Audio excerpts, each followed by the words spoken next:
அமெரிக்காவுடைய அடுத்த கட்ட அஜெண்டா அங்கங்கே கிறிஸ்டியன் நேஷன்ஸ் உருவாக்கணுங்கிறது அமெரிக்காவுக்கு ஒரு மைண்ட் செட்டாக இருக்குது. அமெரிக்கா அதுக்கு தகுந்த மாதிரி குளோபலாக பல கிறிஸ்துவ லீடர்ஸுகளை, அதாவது கிறிஸ்துவராக பிறக்கக்கூடிய லீடர்ஸுகளுக்கு ஃபண்டிங் கொடுக்குறதா இருக்கட்டும், அவங்களுக்கு சப்போர்ட் பண்ணுறதா இருக்கட்டும், அந்த கிறிஸ்துவம் சார்ந்த சில விஷயங்கள் மூலமாக பிரச்சனைகளை உருவாக்குறதா இருக்கட்டும், இதில் இந்தியாவுக்கும் நார்த் ஈஸ்ட்டில் ஃபண்டு பண்ணிக்கிட்டு இருக்கான் அமெரிக்கா.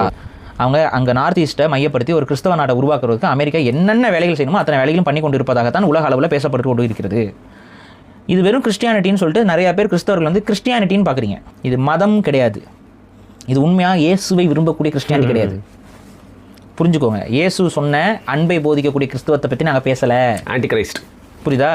இந்த கிறிஸ்துவத்தில் ஒரு ஏமாற்றக்கூடிய ஒரு தலைவன் வருவான், அவன் பின்னால் உலகம் செல்லும், அதுக்கப்புறம் கிறிஸ்துவர் இயேசு வந்து அவனை வீழ்த்துவாருங்கிறாங்கல்ல. அந்த ஏமாத்திர தலைவன் இன்னும் வரலன்னு நீங்கள் சொல்கிறீங்களே, அந்த ஏமாத்திர தலைவனை உருவாக்குறதுக்குன்னு ஒரு குரூப் வேலை செய்து பார்த்தீங்களா?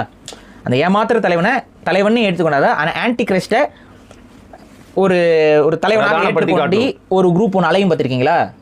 அந்த குரூப் தான் இந்த வேலையை பண்ணுது. இதை வந்து தயவு செஞ்சு பிரித்து பாருங்கள். நிறைய பேருக்கு அதை பிரித்து பார்க்குற பக்குவம் இல்லை. அது குறிப்பாக தமிழ்நாட்டில் சுத்தமாக கிடையாது. தமிழ்நாட்டில் இதை பிரித்து பார்க்குற தன்மை கிடையாது. நாங்கள் பழைய காணொலிகள் நிறைய பேசியிருக்கிறோம்.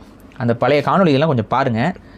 ஒரிஜினல் கிறிஸ்டியானிட்டி என்ன, கிறிஸ்டியானிட்டிங்கிற பேரில் ஃப்ரீமேஷன்ஸ்களால் உள்ள பின்பற்றப்படக்கூடிய ஒரு மதம் இருக்குது. அது உண்மையாகவே இயேசு கிறிஸ்துவை அவங்க வழிபடலை, மாறாக அவங்க வேற ஒருத்தனை வழிபடுறாங்க. அந்த குரூப் உள்ளே இருக்குது. அவங்களுடைய பழக்க வழக்கங்கள், அது நரபலி கொடுக்குறதா இருக்கட்டும், அவங்களோட வழிபாட்டு முறைகள், இதெல்லாம் வேறு. ஸோ இந்த டார்க் சைட் ஆஃப் விஷயங்கள் என்னென்னு சும்மா அது வந்து வெள்ளைக்காரன் கொண்டு வந்த மதம்னாவே கிறிஸ்டியானிட்டி நினைக்காதீங்க. வெள்ளைக்காரன் அதை மட்டும் கொண்டு வரல. இங்கே தியோசாபிக்கல் சொசைட்டிலேருந்து எல்லாமே அவன் தான் கொண்டு வந்திருக்கான். அதெல்லாம் என்ன கிறிஸ்டியானிட்டியா? கிறிஸ்டியானிட்டி ஆஸ் எ ரிலீஜன் எங்களுக்கு உண்மையிலேயே ப்ராப்ளம் இல்லை. ஆனால் கிறிஸ்டியானிட்டியை இன்னைக்கு கையில் வச்சுருக்கக்கூடிய ஒரு செட்டைன் குரூப்பு கிறிஸ்துவத்திற்கே எதிராக தான் செயல்பட்டு கொண்டிருக்கிறார்கள். அருவருப்பானவர்கள். அவங்கள நம்ம கேள்வி கேட்டு தான் ஆகணும். உண்மையிலே கொஞ்சம் அவேர்னஸ் உள்ள கிறிஸ்தவர்கள் முன்வாருங்கள். அது என்னன்னா பாரி, எல்லா மதத்திலையும் இருக்கிற ஒரு பிரச்சனை என்னன்னு பார்த்தீங்கன்னா, சில பேர் அந்த குரூப்பை தாண்டி வெளில வந்து யாருக்கூடிய பழக்க வாய்ப்பு கிடைக்கிறது. ஸோ அவங்க என்ன சொல்றாங்களோ அதுலேயே கேட்டு உலகத்தில் இருக்கிற உண்மையை புரிஞ்சுக்காம கண்மூடித்தனமா நம்புறாங்க.